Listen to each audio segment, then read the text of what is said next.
On this edible episode of UTR, we're going to feed you some timeless treats, Michigan style. That's right, for the next 30 minutes, we'll eat classic meat, vegetable gems in a jar, a large number of nuts, and candy we've counted on for over a century. All things we love, made right here for years and years. Get ready to explore the cool people, places, and things that make Michigan a great place to snack. Support for Under the Radar Michigan comes from the Michigan State Housing Development Authority. For 50 years, MSHDA has been proud to help thousands of Michigan residents find a home and open all the possibilities found within. MSHDA, opening possibilities. Fertile ground. It grows things sweet, healthy, vibrant, and strong. But the fertile ground in Michigan does something more. Here it nourishes ideas and nurtures talent. It feeds the creative souls who put down roots here. So let's feast our eyes on the amazing farm-to-table revolution, thriving on the fertile ground of pure Michigan. The trip begins at michigan.org. I've been around the world, but there's one place I keep coming back to. And the more I explore, the more I realize it's the place to be. I'm Tom Dalton, and this is Under the Radar Michigan.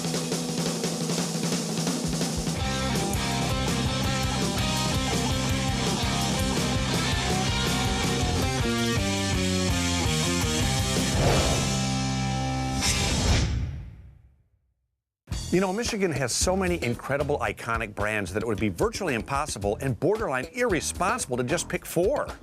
But you know what? That's exactly what we did. And we even gave it a snappy name. We're calling this episode Michigan Iconic Snack Pack, featuring 4 fantastic foods you can be proud of because they're made right here. These classic Michigan Munchables have stood the test of time because time and time again, we picked them as our favorites. So enough talking about these sweet and savory selections, let's start saluting them. Michigan's tasty, iconic food products are located at fine retail establishments across our great state. Just find one, buy some, and commence to snacking. Have you ever noticed that the words Kowalski and quality rhyme? Coincidence? I don't think so.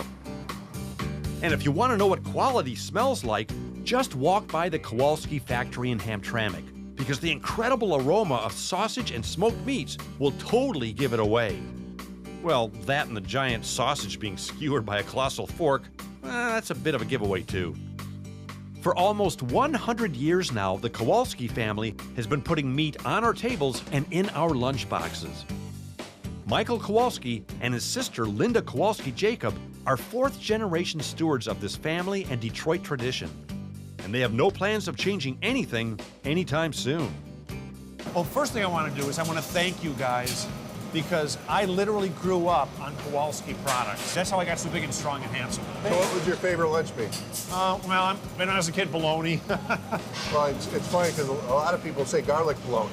Yeah. And it's our #1 seller for lunch meats, but it's just kind of funny. People outside of the area, they don't know what it is. Yep. Now, do you guys ever get over the wonderful smell when you walk in here, or are you guys used to it? Totally used to it. Totally used to it? Totally used to it. Yeah, because you guys grew up here, literally, because I understand it all started with your grandpa Zygmunt? Great-grandpa. Great-grandpa. Oh, my gosh. So tell me how it started. Well, we think the way it started is they came over, there was the big push in Hamtramck because they were building the auto plants here, and this was a big Polish community. And they came from New York. They first settled in Ohio, where our grandfather was born, then came up, and they opened a family store and started making sausage in the back. And I think around the time that they converted their garage into a smokehouse is when they thought, maybe we got something here. The best businesses in the world start in garages, I swear. And then your father took it over? Well, it was great-grandma and grandpa. Great-grandma so and you can't forget Agnes. Oh, Agnes and Zygmunt. And then Steve, our grandfather. Right. And then Ron, our father. And now you guys. And now us. Oh, What is it like to carry on a family tradition like this? Wow, I think it's just amazing to be fortunate enough to be able to do it, number one. Yeah. And we're, we just want to make sure we keep making them proud. There's a lot of pressure too. Oh yeah, I'm Let sure. it fool you, because the legacy thing is like we don't want to screw it up. I mean, that's always. I mean, as much as you're thinking about positive and we're going forward, in the back of our minds is always, we can't screw this up. Now, Kowalski and quality kind of rhyme, but that's not just a motto, that's a way of life for you guys, right? Yeah, well, I mean, it started as an advertising slogan back in the 80s. We still deal with the same guy that did it. He was friends with our father. He came up with it, and he's been giving us creative. But yeah, we've kind of taken it away from being a slogan and just made it part of what we are. I mean, everything's quality. We call our QC as our quality control, and we've done things in the past. We used to have retail stores. We had Quality College where we teach them stuff. So, I mean, we make that a real part of everything that we try to do here. Now, today you guys are making your famous hunter sausage. Right. What makes it a hunter sausage? Well, our grandfather, we think he invented it because he was an avid hunter. And I think he kind of said, I need something I can take with me. I can just stick it in my pocket. It's not going to go bad. Well, hunter sausage is shelf stable, so we dry it enough that you don't need to refrigerate it. Do you guys have family secret spices like blends that you use? Of course we do. Right. Are they for sale? No. I knew it. Oh, darn it. Now, what's the most rewarding thing for you guys? Honestly, I think about all the families that we've helped support over the years, because it's not just the employee, it's their whole family that we help provide for. So I think that's pretty amazing. It's funny, I think you go through transitions. Lately, I really like the fact that we're a manufacturer. We hear about all the time in this country, there's no manufacturing jobs. It's like, well, you know what? That's what we do. We make stuff. We don't just shuffle papers. We don't just come up with ideas. We actually take something, turn it into something that people want, and, provide really good jobs for people too. So, I mean, manufacturing is a big thing for me. Is there a fifth generation in the works for you guys? It's going to take over the company? They've been born. They haven't been warned, though. They may not be worthy. We'll have to see. We had so much fun touring the Kowalski factory and meeting all the proud people that helped get these quality meats to market. And spending time with Michael and Linda was great. They gave me a true taste of how proud they are to carry on a family tradition that's been such a big part of all of our lives. Of course, getting a true taste of some of their awesome sausage didn't hurt either. Here's sausage. That's a good sausage. Come to Tommy. Oh.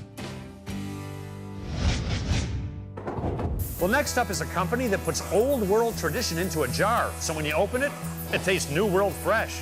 How do they do it? I don't know. That's why we're here to find out.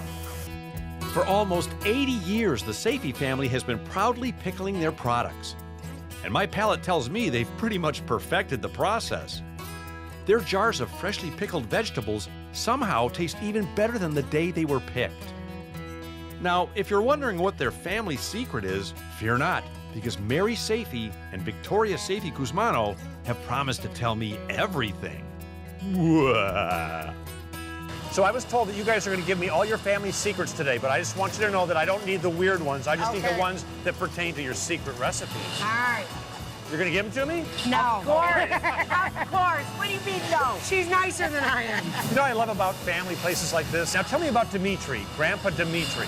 He started all this? Started all of this. Actually, he started at the dawn of the Depression. He was a farmer, a grower, and he was a truck farmer, so he sold all his wares at the Eastern Market.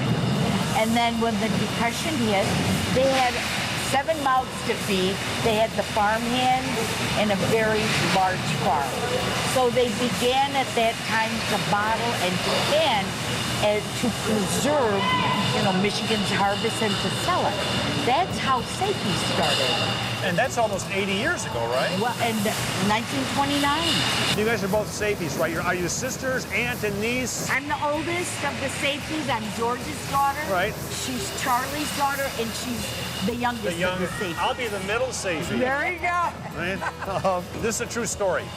Jim, who works with me, said, we should do Safis on this episode. I said, Safis? Who's that? And then he explained who you guys were, and I thought, well, that sounds really cool. So I walked down to my refrigerator, I opened it up, And there's the jar of pickled beets that I've been eating. I've been eating your pickled beets for 10 years now. And that's how unaware I am. I had no idea, but yeah, your stuff is so incredible. Well, some of the stuff that you do, the jars almost look like they're Hollywood art directed because they're individually, they're hand packed, and they look so beautiful. Sometimes you just want to display them. You don't want to serve them. Thank you. We agree. We use the traditional canning jars, so those are as well reusable, but that is our signature item. And we bring art and sophistication into the 21st century for canning. Now, what you guys pickle beets, cucumbers, asparagus, I mean, all kinds of stuff. Peppers. Peppers. Carrots. But our most famous and our #1 leader is, of course, the beets. Is it really the beets? And today, we're packing organic beets. Yeah. So we've started, we're one of the few companies that are doing anything organic. We're certified organic, and we'll begin to also take our other product into the organic field. You guys must be awful proud. We are. I think we're proud because it's still family, and I think really our goal is to put a great product out, but more to have fun and more to say, I want to come to work, not, oh, I got to go pack those beets.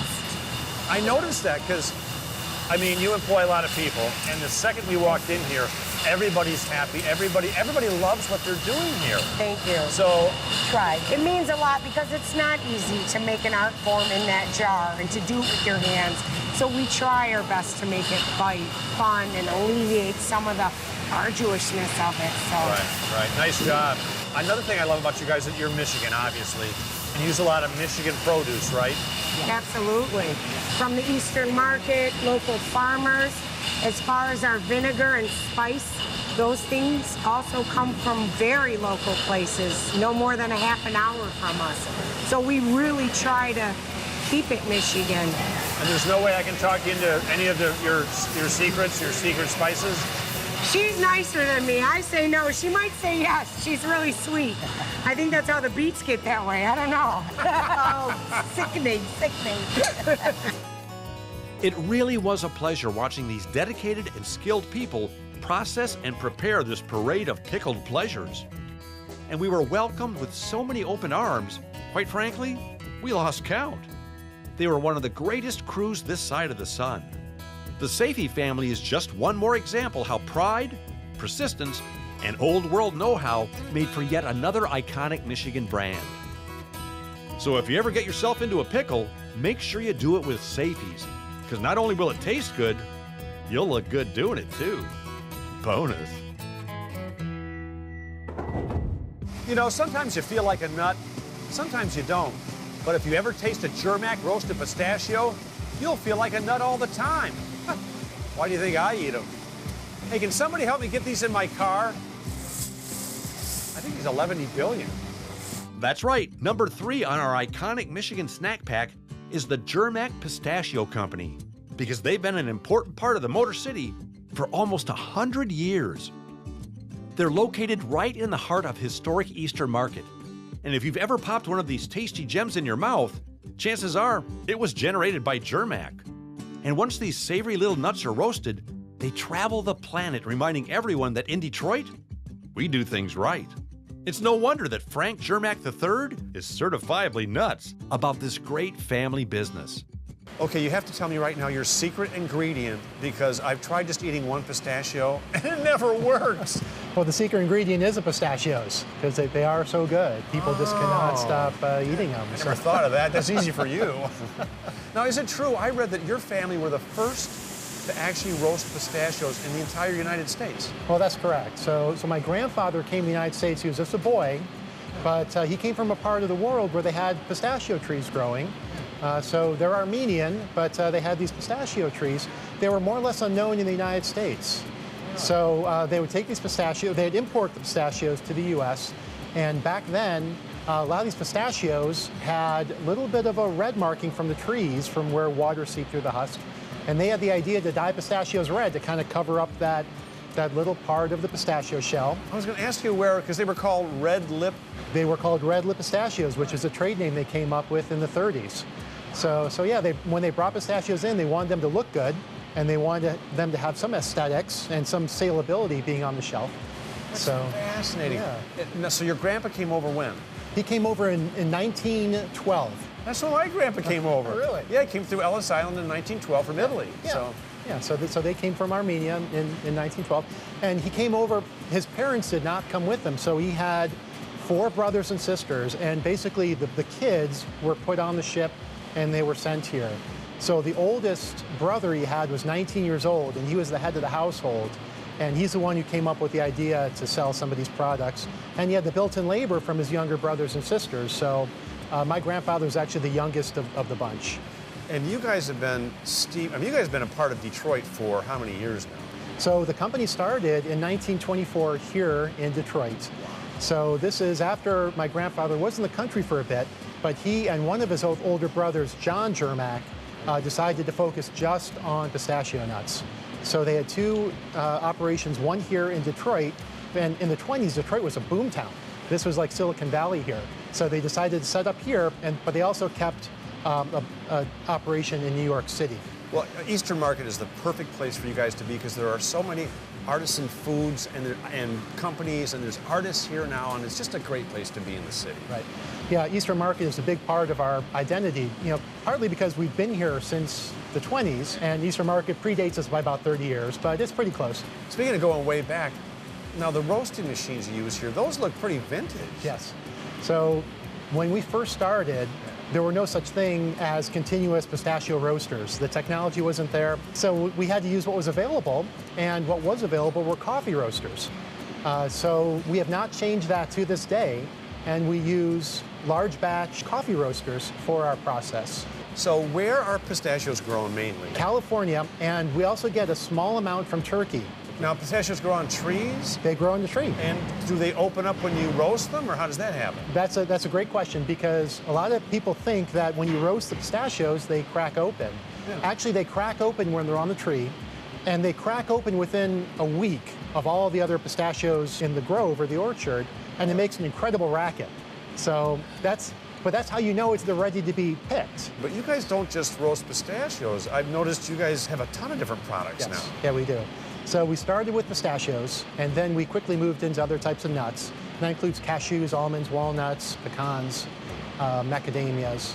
And as tastes have changed, we have to change as well. So many people want nuts, but we have to add seasoning to some nuts. So we have Cajun, we have different flavored nuts. We have red pistachios, of course, as I've described earlier, that we dyed the shell red. I wish we should have had red all around our mouths when we were doing this. It's a telltale sign. That, and also having some red dye at your fingertips. So we get a lot of comments on that, how it stays with you for a little while. Well, please tell me that pistachios are good for you, because I eat a lot of them. So I'm hoping they're actually healthy. They are. So pistachios have a lot of really good things in them. So they have a lot of protein, and they have a lot of fiber. Plus, I understand there's even more fiber if you eat them in the shell. That'd be pretty painful. Well, I love it when a company like this has a family tradition. You're the 3rd generation. Please tell me there's a 4th generation. There is a 4th generation, yes. So between my sister and I, we have 5 kids total. And so we're hoping that they're interested in the business. That's great, because I tried to leave my kids the TV show, but they didn't want it. Well, give them time. Give them time. They'll come No, we around. discussed it. They don't want it. Well, if you don't feel like a nut after all that, I suggest you eat 1 Jermack pistachio and call me in the morning. Then you can tell me how all your trips to the store went to buy more. Well, just to be gastronomically correct, we save dessert for last. And when it comes to sweet treats, Michigan's own Sanders is a homegrown sensation. Wait a minute. Or is it Saunders? Sanders? Saunders? No matter how you grew up saying it, we all knew exactly what it meant. Incredible cakes, candies, and dessert toppings. For over 140 years, Sanders has been a Detroit and family tradition that's made living here so much sweeter. Today, thanks to Michigan's own Morley Candy Company, Sanders is making a huge comeback. And many of Sanders' original family favorites are back on the shelves and back in our hearts. To help me wrap my head around this collection of confections, and hopefully my hands around some chocolate, is VP of Manufacturing, Mike Cook. So you've been here 43 years? Yes, I have been. You're probably as close to the candy man as I'm ever going to get, so I got to ask you something. You got to settle a debate for me. All right. Is it Sanders or Saunders? It's Sanders. There is no U in it. I was right. You know what? We don't care how you pronounce it as long as you enjoy our products. Now, Sanders goes way back, but so does Morley. I mean, Morley is bringing back the Sanders brand. Correct. The Morley brand's been around since 1919, Sanders since 1875. Right, that's when Fred Sanders opened his first chocolate shop? Correct, exactly. And, you know, he brought into the United States and into the Detroit area, you know, a lot of great confections. And he was really the first person that, and there's some debate about it, that he may have made the first ice cream soda. Well, back in the 40s, 50s, and 60s, I mean, the Sanders lunch counters, the Sanders stores everywhere, they were iconic. I mean, everybody would go there to eat. Yes. It was like a family treat when you got to go there. Exactly. And what I actually read that his old machines, the motors on the old machines, were made by Thomas Edison. By Thomas Edison, and Fred Sanders and Henry Ford were good friends. And Henry Ford used to come and help Fred Sanders when his equipment would break down and fix it for him. So there is a great connection in the Metro Detroit area between, you know, a lot of the iconic brands that are here, between Ford Motor and Sanders. And, you know, there's a few years, you know, 10, 15 years ago where the Sanders brand kind of faded away a little bit. And we've been fortunate to be able to bring it back. And we hear those stories all the time of people's childhoods and the memories they have. And, you know, we're looking at helping the next generation grow those memories. Well, thank goodness for Morley Candies, because they're helping to keep that legacy going. Like I said, they're two great stories, two great iconic brands. Now, the candy factory here is absolutely incredible. I understand the salted caramel machine goes around the clock. It goes pretty much around the clock. You know, right now we're running 2 shifts a day, 16 hours a day, but we do have the ability to run 24 hours a day. And in a given day, you know, we have the ability to cook 30,000+ pounds of caramel a day. Wow. And I understand some of these pipes running around, they actually have chocolate running through them? Yes, we have multiple tanks of chocolate in the building. Yeah. We have the ability to have about 40,000 pounds of melted chocolate at any given time, and it's flowing through the various pipes to all of our various machines. That's amazing. I wish you could smell it in here, because just walking in here, I mean, we're all going to go home smelling like chocolate. Hey, we'll be popular with our families again. That's right. Well, I mean, you've been here 43 years, so you're steeped in this. You're almost dipped in this stuff. Pretty much so. Well, what does it mean to you personally to carry on the Sanders brand? To carry on the Sanders name, it's a wonderful tradition that we have here. We're very fortunate to have been able to purchase the Sanders brand and to be able to bring back those memories. You know, frequently I tell people, you go to the grocery store because you have to eat, but our customers come to the candy store because they want to enjoy themselves. And it's bringing that enjoyment to the customers, seeing the smiles on the kids' faces. That's what makes it all worthwhile. I got to ask you, honestly, does Willy Wonka ever call you for advice? Well, you know, once in a while. I knew it. For decades, Sanders' slogan has been, "Chocolate's worth sharing." Well, I got news for you. Once I crack into a box, that'll be a tough thing to do. Nope. Sorry. No way. And if you think that was tough, just try finding a Michigan-made product that isn't awesome. I mean, let's face it, we just do things right. And when you buy things that are made right here, you're doing the right thing. Right?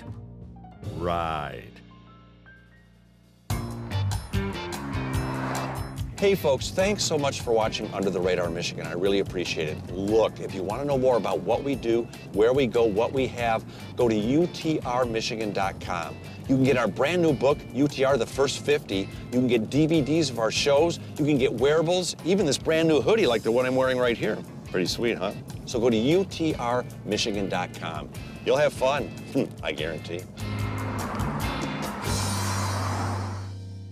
Support for Under the Radar Michigan comes from the Michigan State Housing Development Authority. For 50 years, Mishta has been proud to help thousands of Michigan residents find a home and open all the possibilities found within. Mishta, opening possibilities. We all have one, that perfect spot, a special place we go to smooth out the ripples of the day. Our perfect spot is calling. Our perfect spot is Pure Michigan. Your trip begins at Michigan.org.